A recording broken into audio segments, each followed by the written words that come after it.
I'm Polly Warren and welcome to the Positive Perimenopause podcast. This is the place for some positive inspiration to help you through the rollercoaster ride of perimenopause. I truly believe that with the right support, knowledge and wellness tools, you can feel your best yet, because I'm learning this life phase can be a truly exciting and often pivotal time of life. With every episode, my mission is to support and empower you to own your menopause, because it's time to start taking care of the most important person, and yes, that's you. So thank you for being here and sharing your time with me. Now let's dive in. Hello and welcome back to the podcast. Thank you so much for joining me. How's your week going?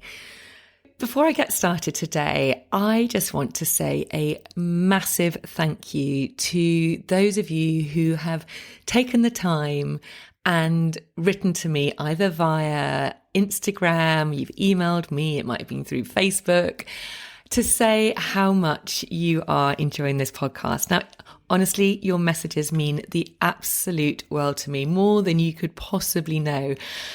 When I hear things like how much this podcast has helped you through anxiety or through dark moods, honestly, it means everything. And as long as I know that this podcast is helping, I will continue to keep putting out weekly content. So thank you so much.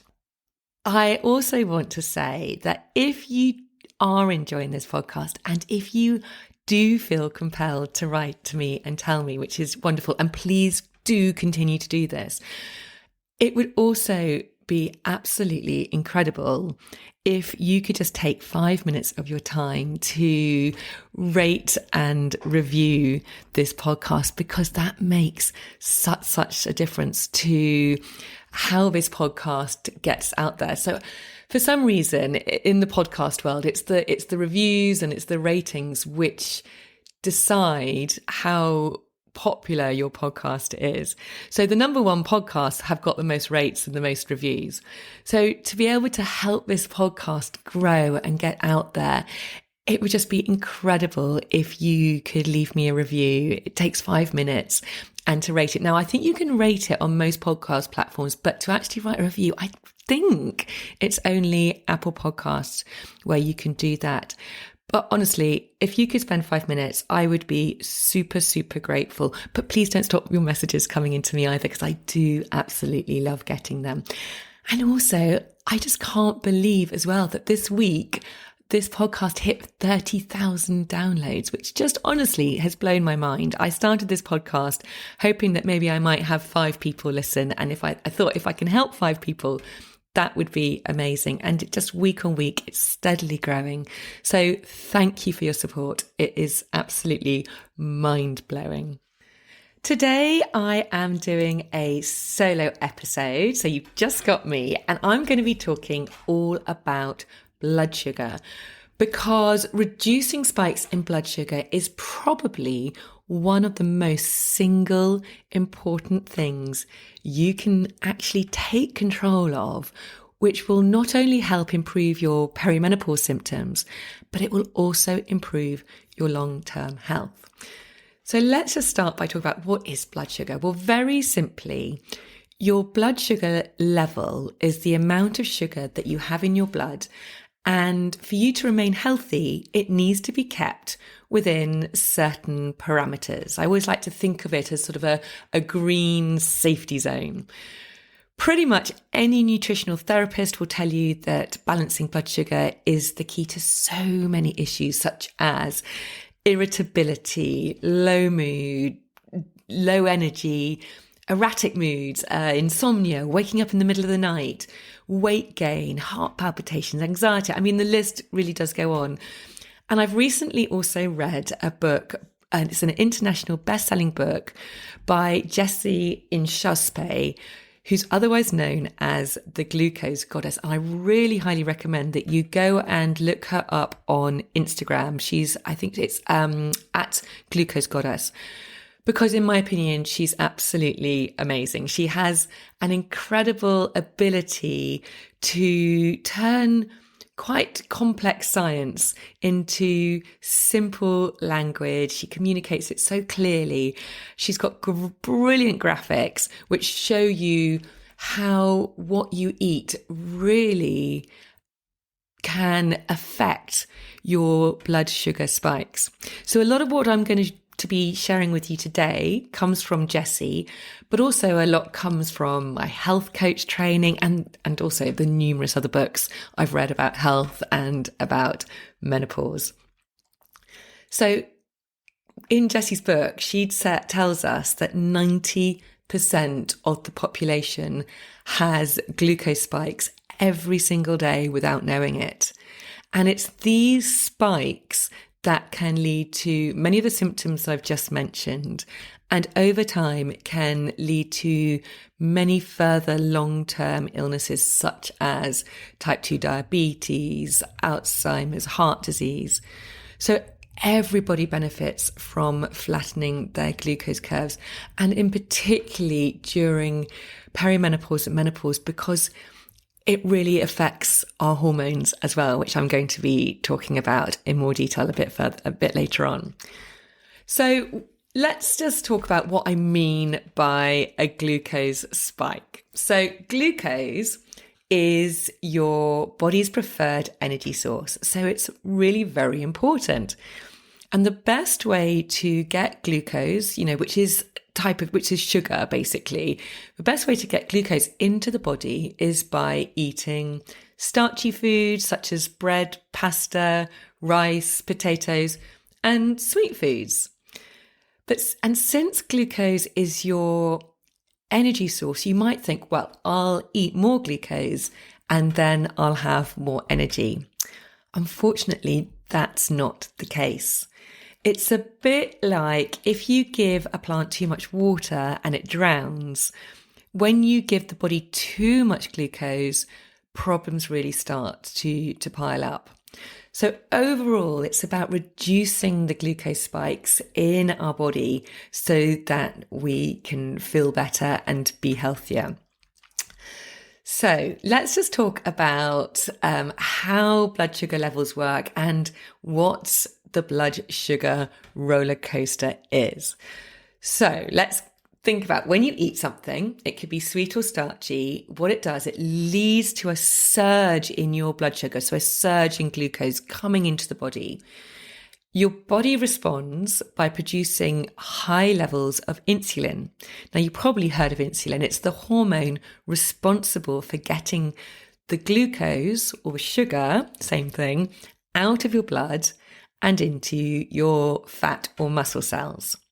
So, for example, you wake up in the morning, you have breakfast. Now, many of us go for a sugary, carby breakfast. It might be a piece of toast. It could be some cereal. It might be a cup of coffee. All of this, including the coffee, will cause your blood sugar to spike. Temporarily, you'll feel really energized, but behind the scenes, what's happening is insulin is released. And this is really important. We need the insulin because the role of insulin is to clear out all of this glucose from the blood and send it to the liver to be stored in case you need it another time. But when insulin comes to clear the sugar from the blood, unfortunately, it doesn't carefully calculate how much sugar to remove to restore the balance. It just hoovers up a lot so that in a short space of time, your blood sugar levels can plummet. So the higher the spike of insulin, the greater the crash in blood sugar. And when your blood sugar is low, this is when you can feel really tired, you feel irritable and anxious, maybe a bit shaky and headachy, maybe dizzy, and you become desperate for a pick-me-up and you might get a craving. And because glucose is the body's main source of energy, a blood sugar crash isn't good, which is why the stress hormones cortisol and adrenaline are released to redress the balance. So what the stress hormones then do is that they'll send a message to the liver. They tell it to release some sugar stores into the blood.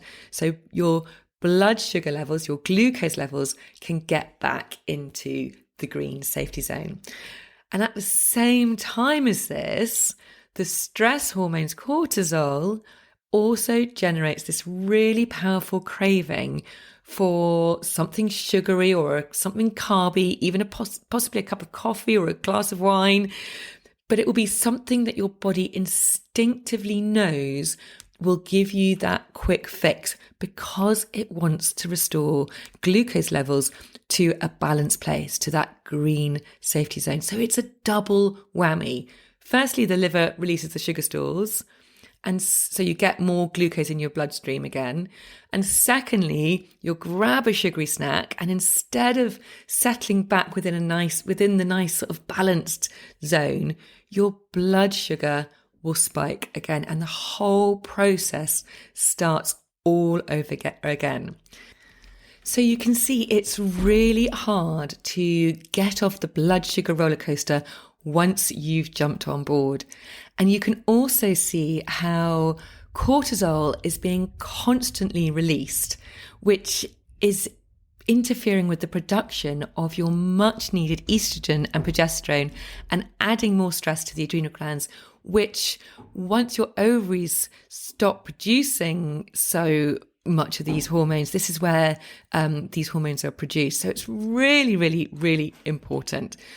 Okay, so I've mentioned some of the immediate effects you might feel when you've got low blood sugar, but what are the other effects glucose spikes have on our body? Because we feel glucose spikes on many, many levels. So one of the things is that when glucose floods into your bloodstream and into your cells, it heads to your mitochondria. Now, this is sort of your energy center in your cells. And there, unfortunately, the mitochondria start to shut down under this massive tsunami of glucose to deal with. And your mitochondria then become really stressed out and they send out free radicals. And these free radicals lead to inflammation. And inflammation creates a terrain for all chronic diseases. So you can see it's not great. Another thing, another effect is that when there is a lot of glucose in your body, something called glycation happens at a much, much faster rate. And it's a little bit like cooking. So I love how Jessie does this explains this in her book. She says it's like when you put a piece of toast in the toaster and it goes from white to brown, that is glycation. So the same is happening in your body. When you're born, you start toasting. And when you're fully toast, that's when you die. And with every glucose spike, basically what you're doing is you're accelerating that process of aging. Also, every time you have a glucose spike in your body is, as I've mentioned, it's sending out insulin to grab excess glucose and store it in your muscles and your liver and your fat cells. And that's one of the ways we put on weight. So, that is something really to consider if you are putting on weight and you can't really explain why. And maybe it's because you're having a lot of these glucose spikes. So I can give you a massive list of symptoms you might experience when you've got erratic blood sugar levels, but the most common symptoms people report are generally this unsteady level of energy they get throughout the day. So it's that feeling of being tired throughout the day, having those slumps. Maybe it's having cravings between meals, feeling hungry all the time. But also another thing I didn't mention actually was the impact on our skin. So it can cause more wrinkles, perhaps acne. Rosacea is another issue. I know actually a few of my clients have really suffered with rosacea and it can be also linked with menopause, but it's also something to think about.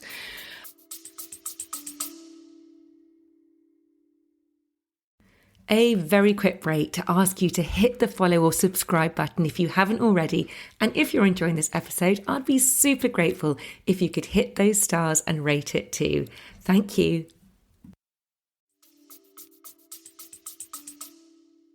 Also, erratic glucose levels and these spiky blood sugar levels are associated with a more difficult menopause. It's just kind of what has been reported.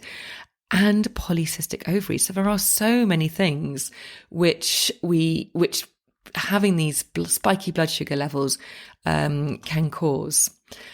Also, because more insulin is being produced when our blood sugar is spiking a lot, it can lead to too much insulin in the body, which then in turn can lead to insulin resistance.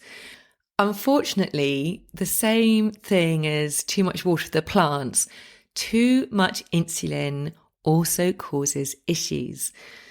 So too much insulin over time is the main driver of prediabetes and type 2 diabetes. So while it's useful, one of the great consequences of flattening your glucose curves is also reducing the amount of insulin in your body. And it's a bit like drinking coffee. If you haven't drunk coffee before or for quite a while, just one coffee will give you a real hit of energy. However, the more coffee you drink over time, the more you need to get that same hit of energy. You become resistant to it. And this is what happens when there is too much insulin in the body. So how does all of this affect us in perimenopause? Well, because high insulin levels lead to increased stress hormone levels. Remember that cortisol is produced when we have those highs and lows on the blood sugar roller coaster. This can actually cause the body also to deplete progesterone even more. And this leaves your body even more estrogen dominant, which is something which a lot of us might experience in those early days of perimenopause, because our progesterone starts to decrease first and we can be what is known as estrogen dominant. And also progesterone helps to balance blood sugar as opposed to the estrogen, which can sometimes overstimulate the pancreas, which is where insulin is produced. Right, I'm not going to get too sciencey on you, but sometimes it's just good to know how it all kind of links together. When the pancreas, though, is being overstimulated by estrogen, you can also become more insulin resistant. So it's all intertwined. Basically, this means, as we've said before, the insulin doesn't work as well as it used to. So even more insulin is then produced, etc., etc., etc. Also, as the blood sugar levels roller coaster over the course of the day, it means that your adrenal glands, which sit on top of the kidneys, which are also responsible for producing many of our hormones, are continually working super hard, releasing our stress hormones, so cortisol, adrenaline, and that then messes with the production of our sex hormones. That's estrogen and progesterone and testosterone. And just to say here that in women, most of our sex hormones are produced from our ovaries, but as we go through the menopause and we don't release eggs anymore, our ovaries stop producing these hormones, and it's our adrenal glands that take over the job, albeit on a much lower level, which is why we need our adrenal glands functioning perfectly. If not, the only other place estrogen is made is in belly fat. And this isn't such a great form of estrogen either. And one of the reasons why a lot of menopausal women put on weight is because of this estrogen made in the belly fat. And this belly fat is extremely hard to get rid of once you have it because it is hormonal. Okay, I'm going to talk about the solutions now. What can we do? That's a sciencey bit done, by the way. So the first solution I'm going to suggest is to do with breakfast. Now, if you've worked with me, you will know that I always start with breakfast because I find that so many women, particularly who have low energy levels, are not eating breakfast, and maybe they are starting with a cup of coffee or not enough, and that gets them onto the blood sugar roller coaster during the day. Unfortunately, one of the worst ways to start the days is with a sweet breakfast, such as a breakfast cereal. The problem is that we don't instantly notice the negative effect that spiky breakfast has. So imagine if as soon as we ate the bowl of cereal, we were to have a panic attack or have heart palpitations, and then we'd fall asleep at the table, we'd get it. But because metabolic processes take hours to unfold and become mixed with all the other things that happen in a day, connecting the dots takes a little bit of detective work, at least until we get the hang of it. A breakfast that creates a big glucose spike will make us hungry again sooner. It will also deregulate our glucose levels for the rest of the day. So our lunch and dinner will also create big spikes. And this is why a spiky breakfast is a one-way ticket to this glucose roller coaster. And on top of that, first thing in the morning, after not eating anything overnight, our bodies are the most sensitive to glucose. So anything that lands in an empty stomach will be digested extremely quickly. And that's why eating sugars and starches at breakfast often leads to the biggest spike in the day. And breakfast is the worst time to eat just sugar and starches, yet it's the time at which most of us eat just sugar and starches.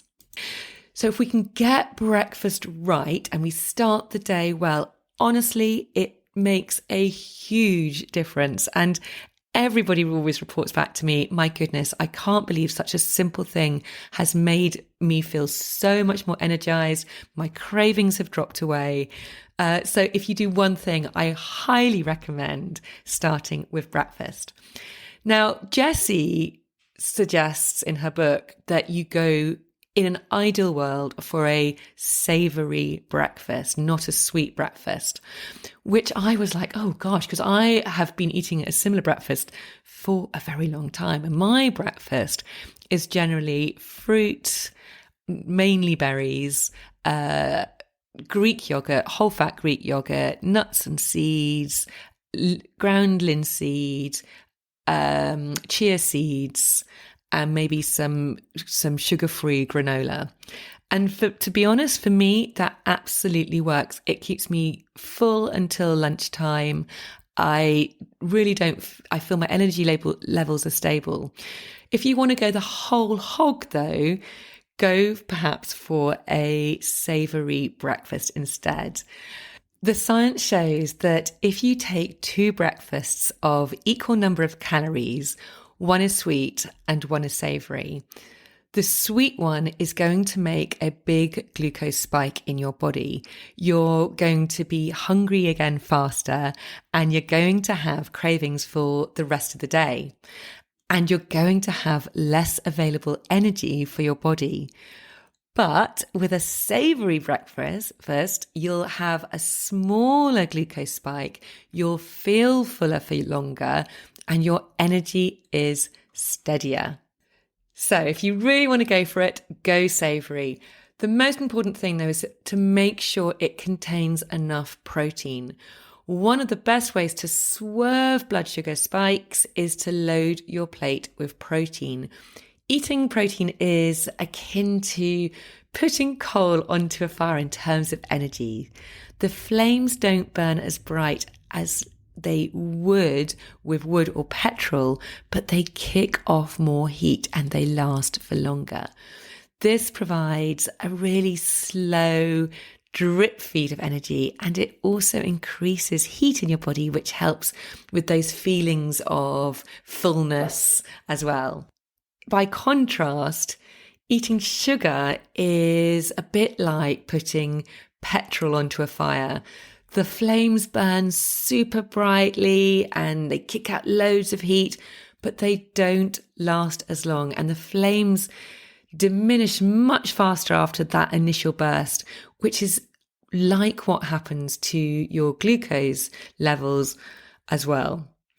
So eating protein at breakfast will massively help with your afternoon energy.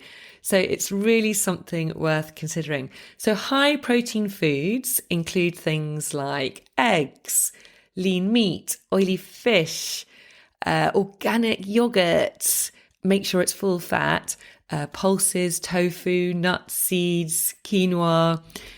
Some breakfast cereals also now do have lower levels of sugar, which, you can top with yogurt as well. But maybe it's time to decide to go savoury. And I think it might be something I'm going to have a look into as well.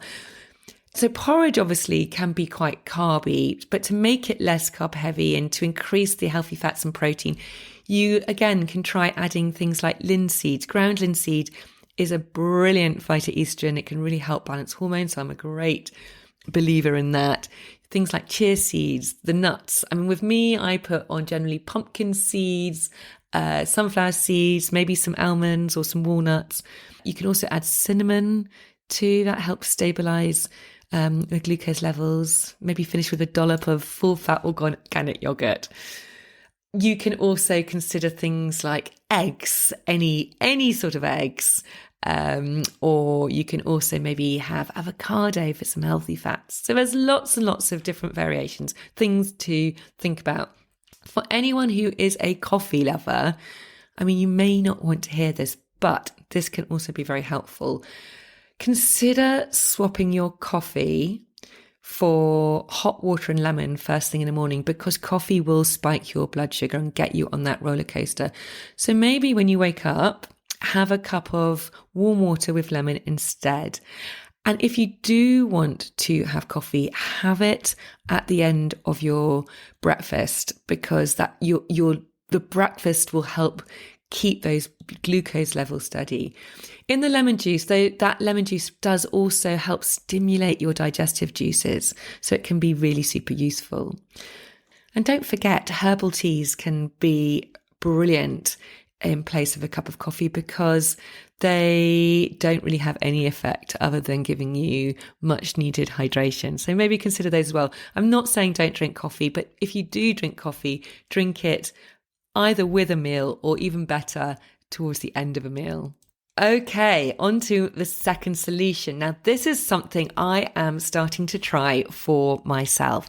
And this is all about eating foods in a particular order. So research shows that eating foods in order makes a big difference to your blood sugar levels. Now, to really get a good idea of what I'm talking about here, I highly recommend you go over to a Glucose Goddess's Instagram page, because she has some fantastic charts which really show you the difference it makes in terms of your glucose spikes when you eat foods in a particular order. So 2 meals consisting of the same foods, and that means the same nutrients and the same calories, can have vastly different impacts on our body depending on how their components are eating. So the research shows that if you eat the items of a meal containing starch, fiber, sugar, protein, and fat in a specific order, you'll reduce your overall glucose spike by, wait for it, 73%. I mean, that's massive. As well as your insulin spike, and that can be reduced by 48%. So there is a lot in this. So what is the right order? I hear you calling. So it's fiber first, and that's found in complete plants and vegetables. Protein, so plant and animal protein, and fats second. Then starches, so that's any food containing flour contains starch, such as biscuits, pastries, pasta.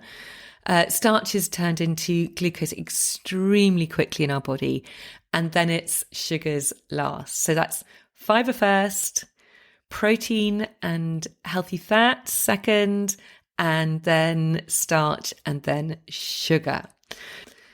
So eating in this order has been shown to greatly slow down the speed at which glucose makes it into the bloodstream, which in turn flattens the glucose spike associated with that meal. Our pancreas also produces less insulin, and less insulin will help us return to fat burning mode much, much more quickly.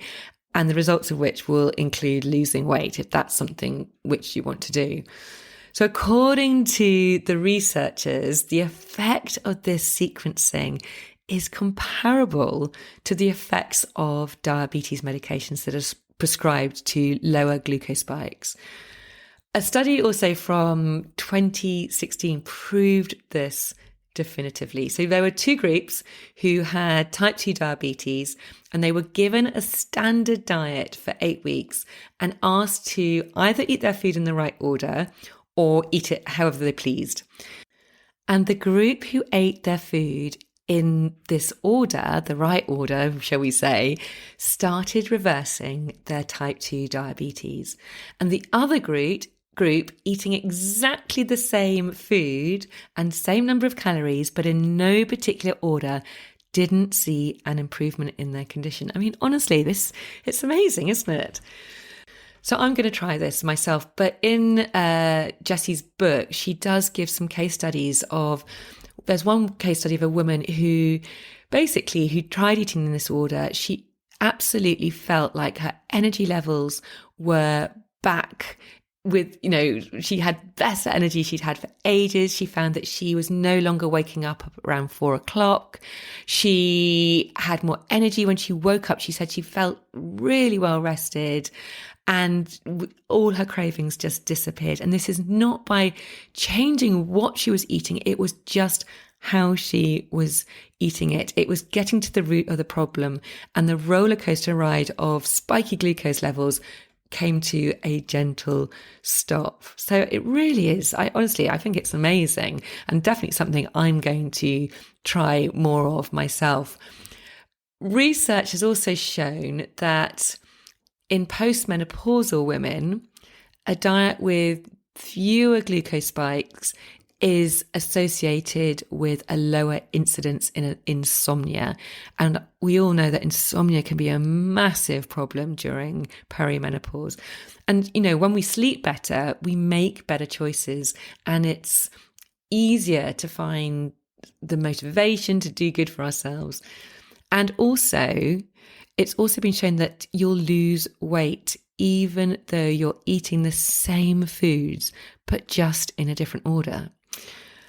So remember, fibre first. Now that could be, Jessie suggests actually the best thing to do is just eat your greens first. It could even be a green salad first.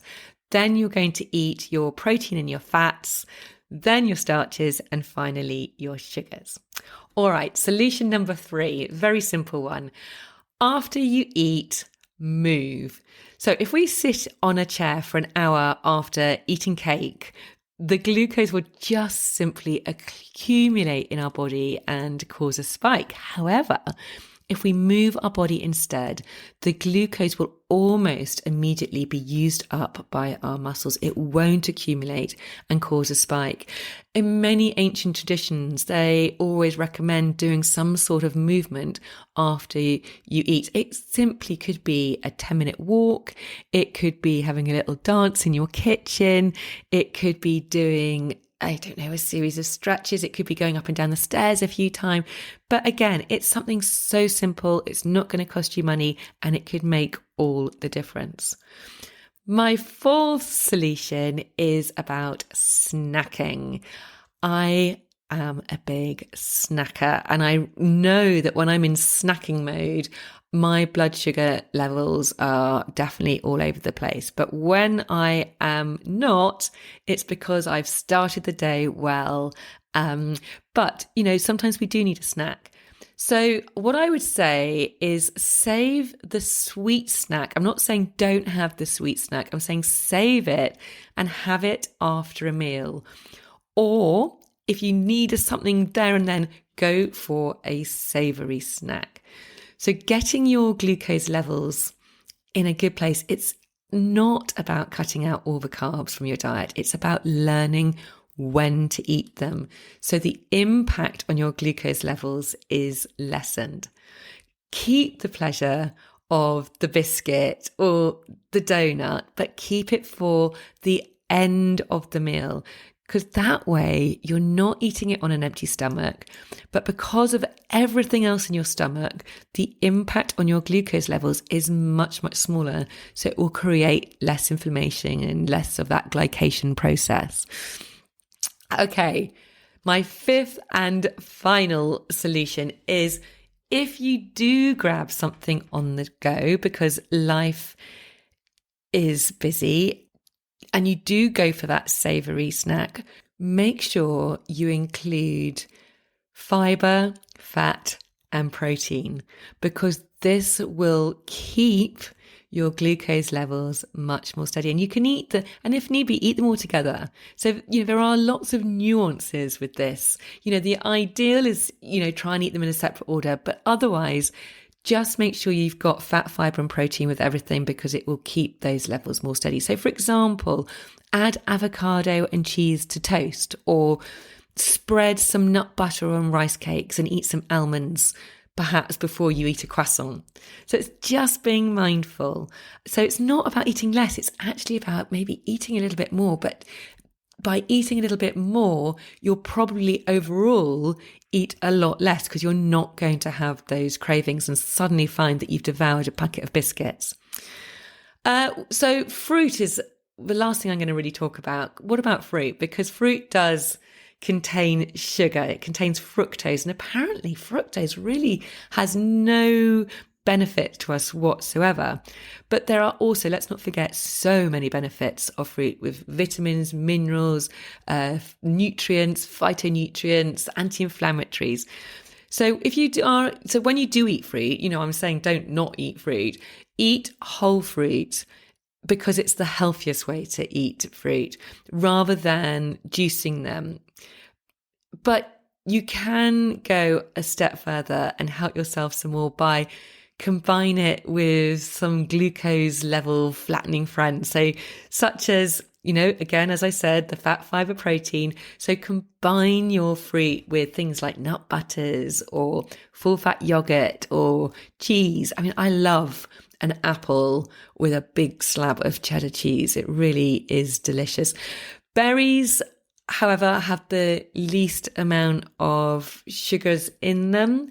Tropical fruits and grapes are bred to contain the highest amounts of sugar. So eat them for pudding by all means, or eat, as we said, with the fat, fiber, or protein.